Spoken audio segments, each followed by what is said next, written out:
Hi everyone, my name is Kristen Quattlebaum and I am here to speak with you about grounding in uncertainty. So obviously there is a lot of uncertainty in our environment, not just through recent events, be it COVID or Black Lives Matter, whatever is going on in the world, in the state of the world.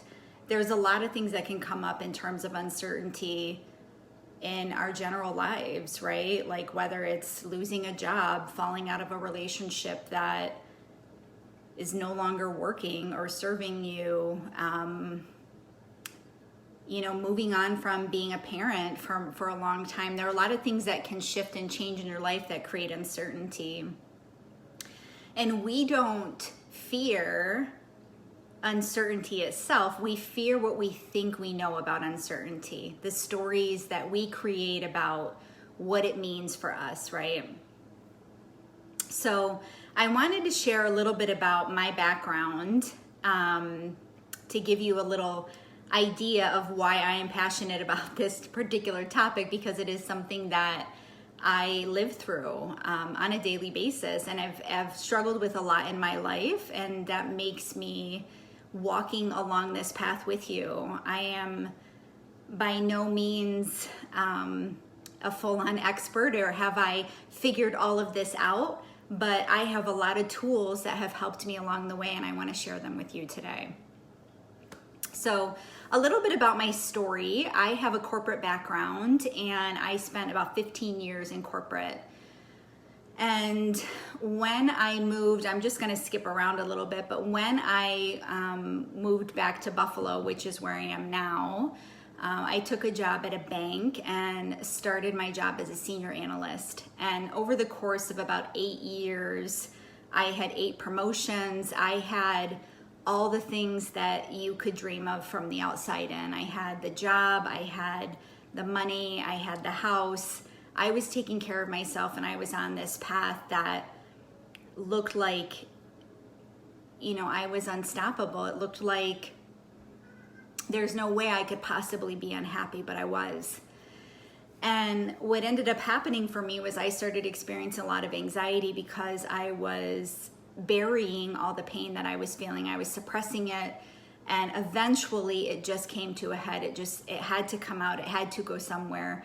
Emotions are energy, and they want to just move through our bodies, so we can only suppress them for so long. So what ended up happening for me was I left my cushy job at the bank that I had at the time, and I started at a new company that built a position just for me. I had no idea how I was going to fill this role. There was a lot of uncertainty around, am I capable? Was this the right move? What if it doesn't work out? All the things, right? And I decided that I had nothing to lose. And the worst thing that could happen is that I make a change. And so I took the job, and over the course of 2 years, I grew again tremendously. I was promoted 3 times in that position. And at the end of it, towards the end of it, I had actually decided I had moved from therapy into coaching. So I hired my first coach and did my first group coaching program. And as I was rounding that out, I had actually decided to become a certified coach in the program that I was in. And what ended up happening was that job that I had for 2 years at that new company was eliminated. And here I was about to invest $10,000 in myself, and I was unemployed. I had no idea if I was doing the right thing, but I knew that my intuition was guiding me to follow this path, and I wanted to trust her. There was something in me that made that feeling undeniable, and I moved forward with it despite my circumstances. So fast forward about 6 months in, I got another position at a company, again, a brand new position. They hired me similar to the last company. They wanted to shake up what they've been doing for 30 years. And after 6 months, the position was eliminated. So here I am getting ready to finished my graduation from my first coaching program.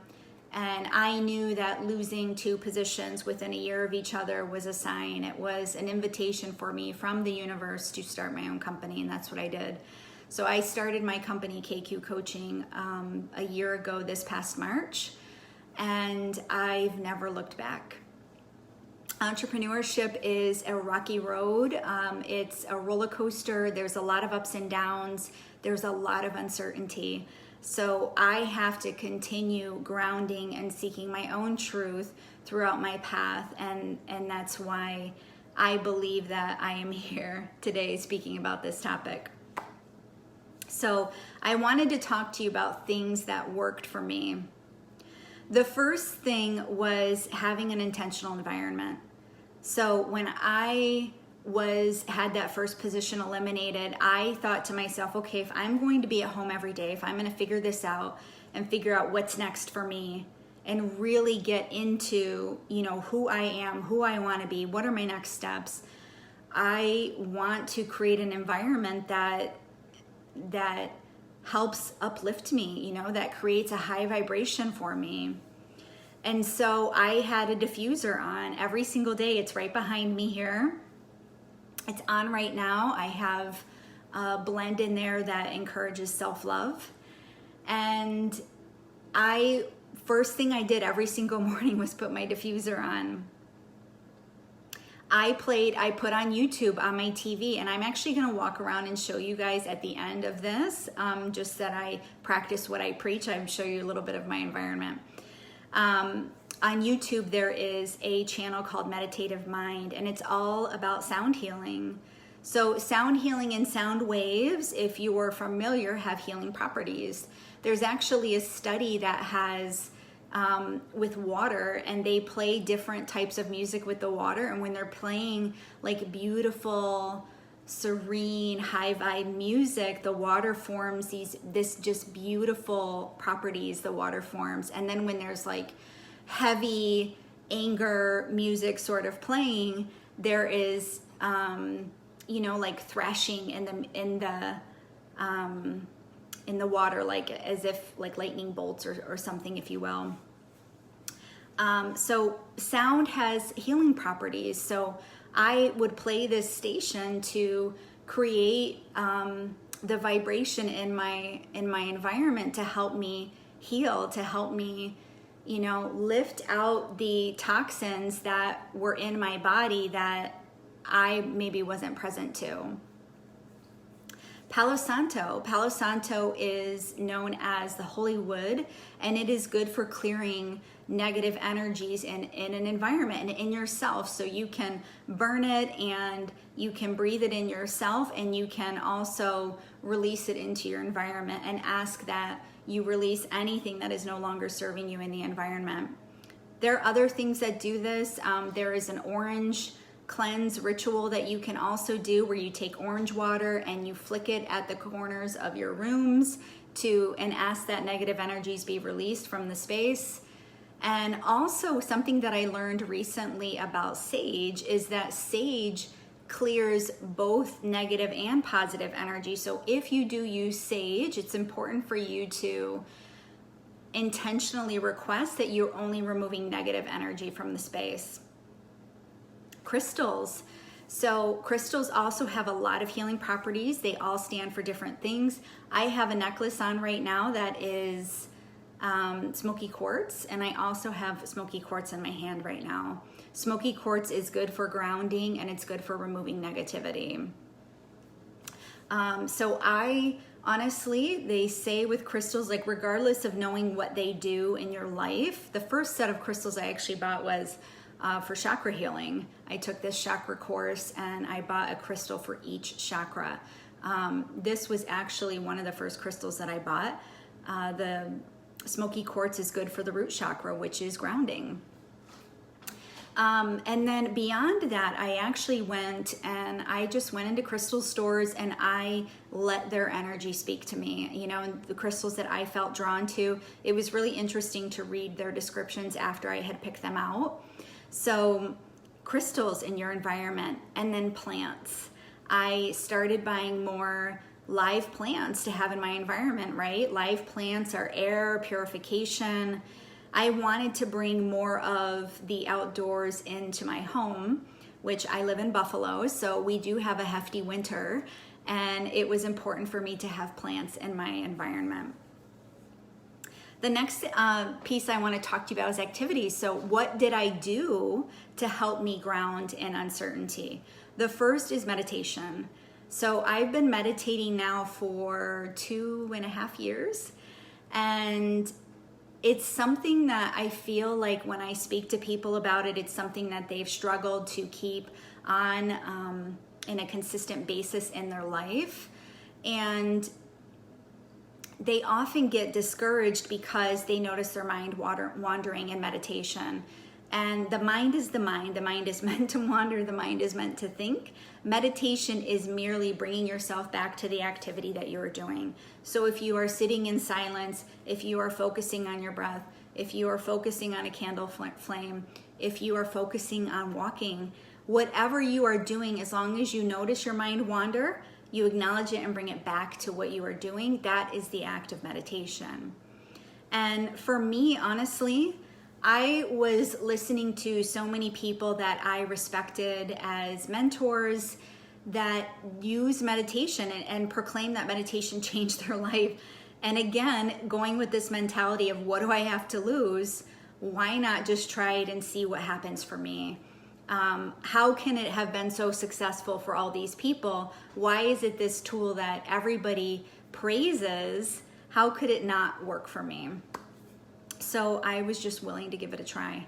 Meditation is also what I will say is what opened up my intuitive ability. So the longer I meditated, the more I started to connect with spirit, to receive messages and visualizations about the present, to receive guidance, the future.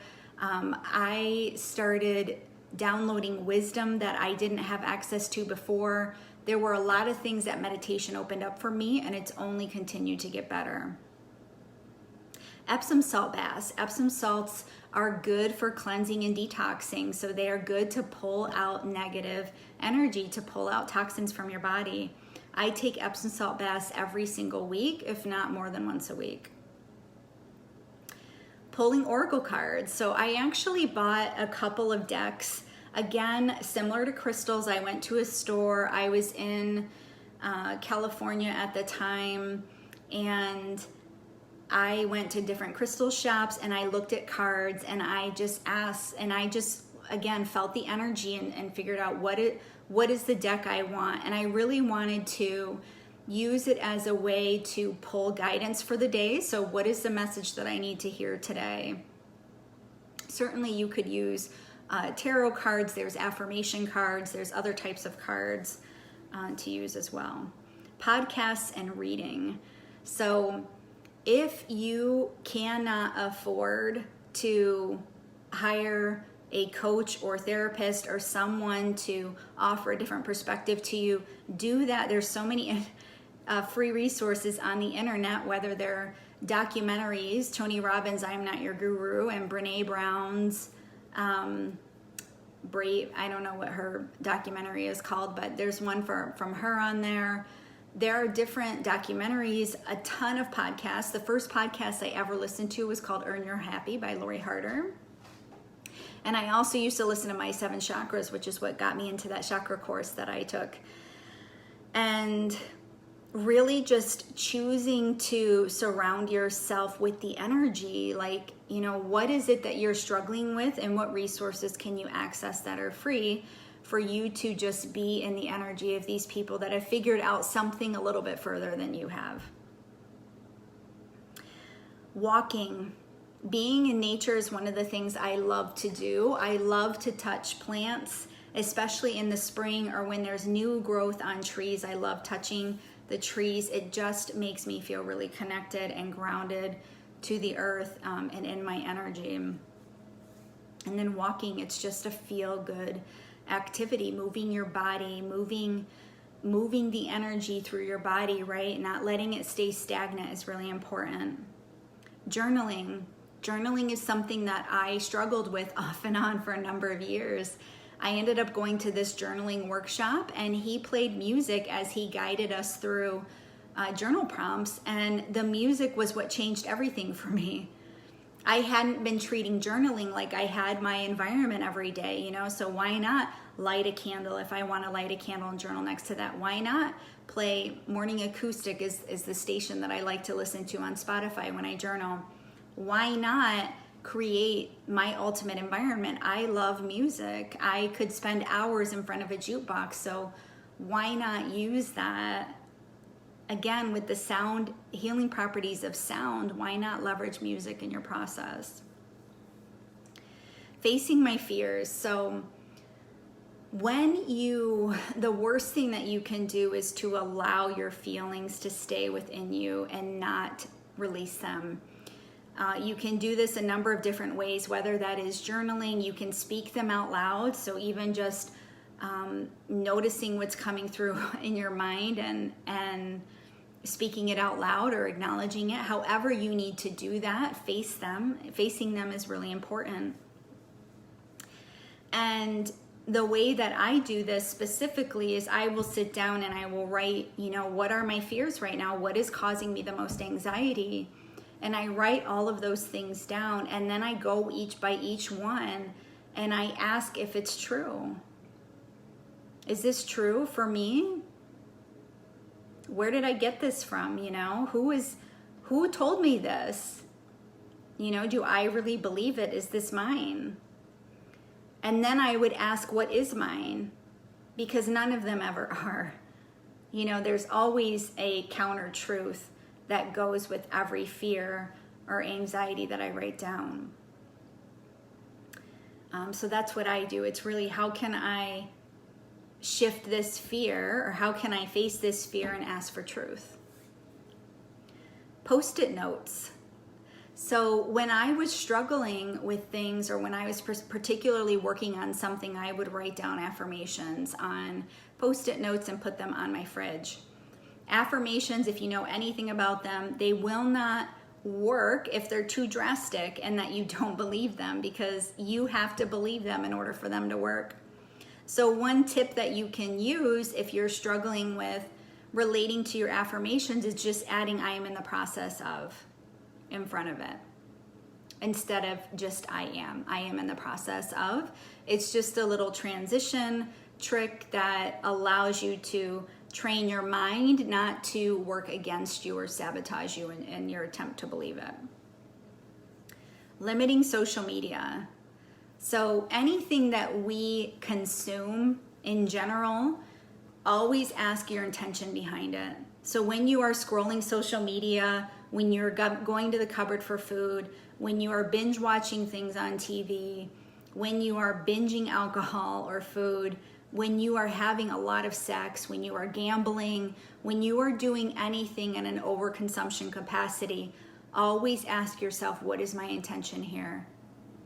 Most often we are looking for a state change, and we are seeking the fastest thing that will help us create that, and that state change is in our emotion. We are so conditioned to avoid our feelings that we will do anything to stop them. So just building that awareness and noticing, okay, I'm scrolling a lot on social. I keep picking up my phone with no intention behind it. I'm just picking it up because it's a habit that I have.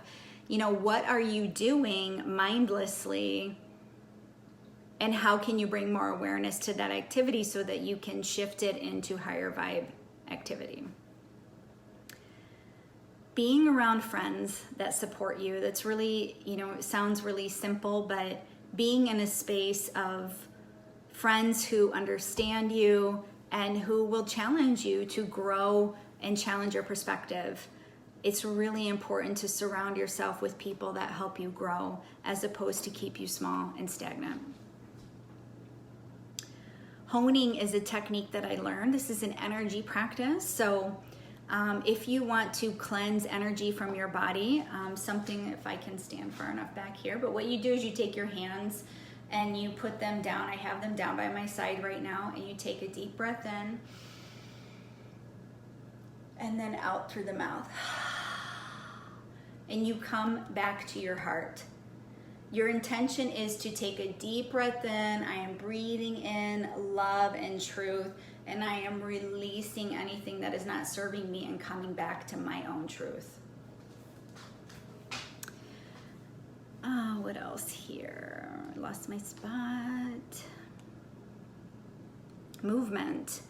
Movement is something that I am not always keen to. There is a grounding practice that I recently learned that I am going to link to below in this video that I really love. And also I will link to a root chakra grounding meditation that I did after I lost that first job. I did it every day for the next year probably. Looking for signs, synchronicities, numbers. When I would see 111, 222, 333, when I would see bumblebees, I love bumblebees, looking for signs. You know, I would go on a walk and I would see 25 butterflies when I never saw butterflies on walks before. What does that mean to me? I would drive and see birds like fly right across my path, like almost hit my truck and or fly next to me. What does that mean? If I would do a guided meditation and see an animal in that meditation, what does that mean? A lot of times the signs that if you openly look for them and be open to them being a sign for you and you look up their meaning, you can find support in things that you didn't think you could find support in. That's something at least that helped me along the way. Connecting with my true self. So as I mentioned, meditation allowed me to gain a deep connection with my intuition. I have cleared the channel to my intuition so much so that I can be a conduit for others and theirs. So I use my intuition, my true self's energy every single day. And I ask her, what's in my highest good to do today? What are you trying to manifest for me? What are you trying to bring into my life? How can I get out of the way of that? What's the next offer I should have in my business? Whatever I am seeking to know, I connect with my intuition and I ask her.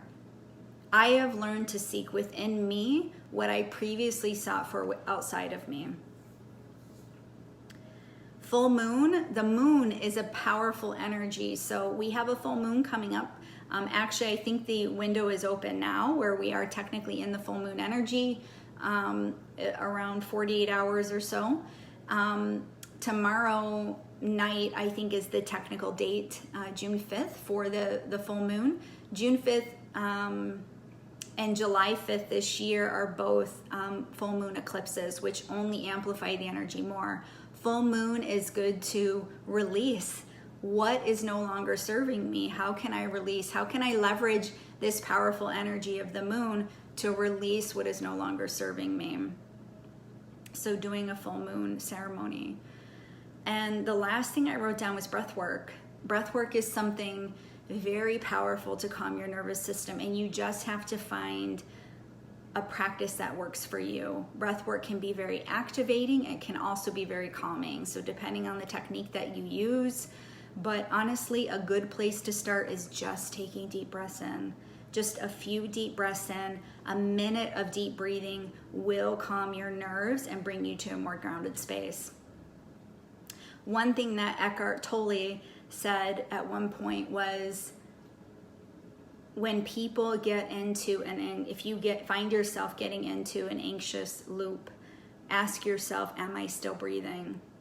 And I thought that was just such a beautiful way to come back to trusting your body. How can I get out of my headspace and into my body? And that's a beautiful way to do exactly that. Beautiful and very simple.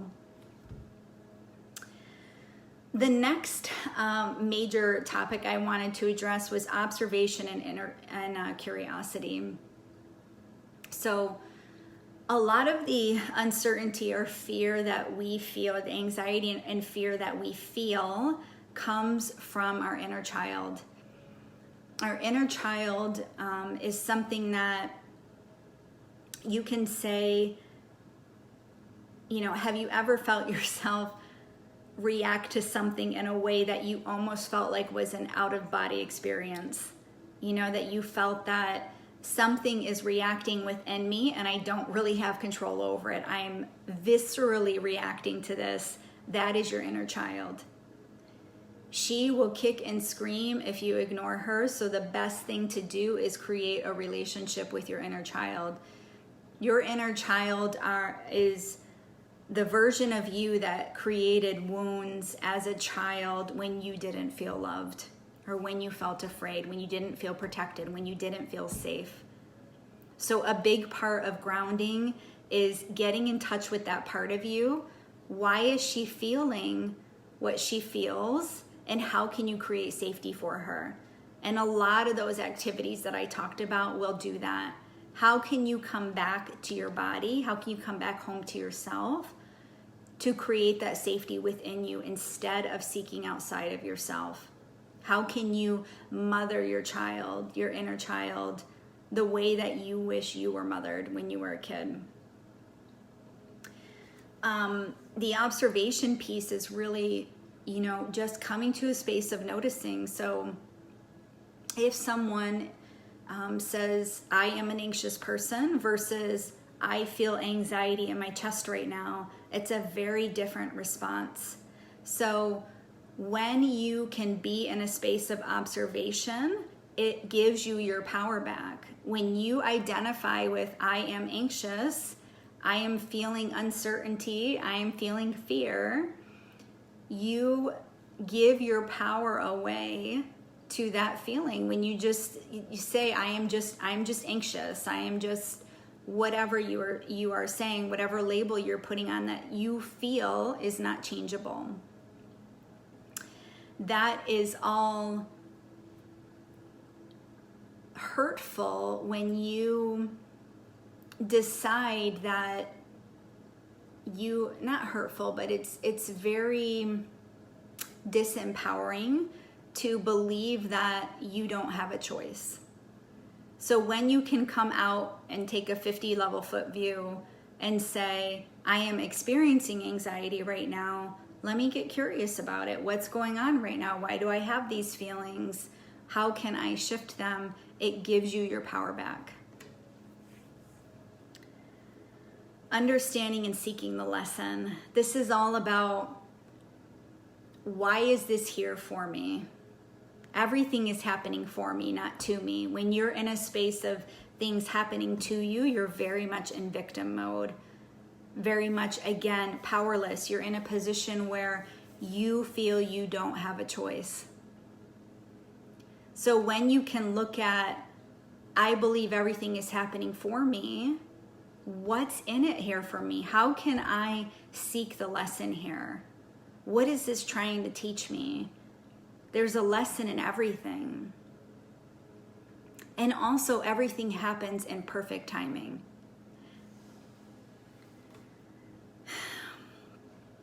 The last point I have is detoxing. So this is physically through water, drinking a lot of water, herbal teas like ashwagandha or dandelion tea, and massage. How can you move this energy physically through your body? How can you flush it through your system? Detoxing is really important. We've talked about that, doing that energetically, and now we're talking about doing it physically. Mentally, physically, energetically, they're all factors here, and we've covered every single one of them. At the end of the day, the biggest takeaway here is that when you can, finding grounding in uncertainty is really just eliminating the noise around you and coming back to truth. How can you create safety in yourself, in your environment, for you to become connected back with your body, something that we've learned to disconnect from? How can you find that space to learn and understand what your truth is instead of seeking it outside of yourself? When you find grounding in things outside of yourself and you just ignore all the inner work, you're going to end up in a pattern that brings you right back around to where you started. and it's going to become frustrating. So the biggest thing for you is, how can I quiet my mind and get back into my body? Thank you for your time, and I'm happy to answer any questions. Please don't hesitate to reach out.